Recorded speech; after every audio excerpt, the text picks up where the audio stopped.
মুন্সিগঞ্জের শিমুলিয়া থেকে মাদারীপুরের কাওড়াকান্দি ঘাট দেশের দক্ষিণ পশ্চিমাঞ্চলের ১৯টি জেলার কোটি মানুষের সঙ্গে রাজধানীর যোগাযোগের পথ এটি।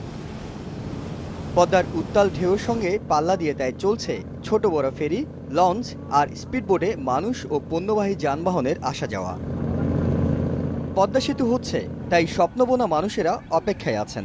সেতুর কাজ ২০১৮ সালের ডিসেম্বরে শেষ হওয়ার কথা, তবে দুই পারের সংযোগ সড়কগুলোর কাজ এখন প্রায় শেষ। আর তাই এর সুফল দিতে আগামী বছরের শুরুতেই সংযোগ সড়ক খুলে দেওয়ার পরিকল্পনা রয়েছে সরকারের। এখন শিমুলিয়া থেকে ফেরিপথে যেতে হয় ১৪ কিলোমিটার দূরের কাওড়াকান্দি। তবে এই দূরত্ব ৫ কিলোমিটার কমিয়ে বর্তমানে কাওড়াকান্দি ঘাটটিকে সরিয়ে আনা হচ্ছে কাঁঠালবাড়িতে।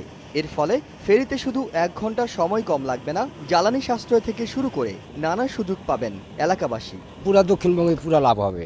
শিবচর, মাদারীপুর, শরীয়তপুর, এই ঘাটটা এখানে আসা ফলে তাদের ১ ঘন্টা মনে করেন সময় বেঁচে যাবে। আমাদের রাস্তাঘাট হবে ভালো হবে, আমাদের যাতায়াতের সুবিধা হবে ভালো। জাজিরা প্রান্তে পদ্মা সেতুর মূল সংযোগ সড়কের সঙ্গে কাঁঠালবাড়ি ঘাটটিকে যোগ করতে নতুন করে ৬ কিলোমিটার সার্ভিস সড়ক তৈরির কাজ চলছে পুরোদমে। ফলে এই ঘাটে ফেরি থেকে নেমে সরাসরি যানবাহনগুলো চলে যেতে পারবে দেশের দক্ষিণ পশ্চিমাঞ্চলে। পূর্ব দিক থেকে আগত যে খুলনা, ফরিদপুরে যত ঢাকাগামী যে সমস্ত বাস আসে তাদের কিন্তু সময় আমরা ১ ঘন্টা কমিয়ে দিলাম। আমরা জানুয়ারিতে আমরা তো উদ্বোধন করতে চাই। দুটা বেনিফিট আমরা পাবো। কাঁঠালবাড়ি আনলে আমার ফেরির ডিস্টেন্সটা কমে যাবে, তাহলে আমার ফেরির নাম্বার অফ ট্রিপ বেশি হবে। ২ বছর আগে মেইন ব্রিজের কাজ শেষ হয়ে গেল, তাহলে এই অংশটার ব্যবহার যদি জনগণ করতে পারে তাহলে এটা একটা benefit to the people of Bangladesh, as well as এটা একটা এক্সপোজার যে আমরা পদ্মা সেতুর কিয়দংশের ব্যবহার শুরু করতে পেরেছি। বিআইডব্লিউটিআই এর সহযোগিতায় এখন চলছে ঘাট সংস্কার, মাটি ভরাট, পন্টুন তৈরির কাজ। পুরো কাজ শেষ হলে ঘাটটি খুলে দেওয়া হবে যানবাহন চলাচলের জন্য।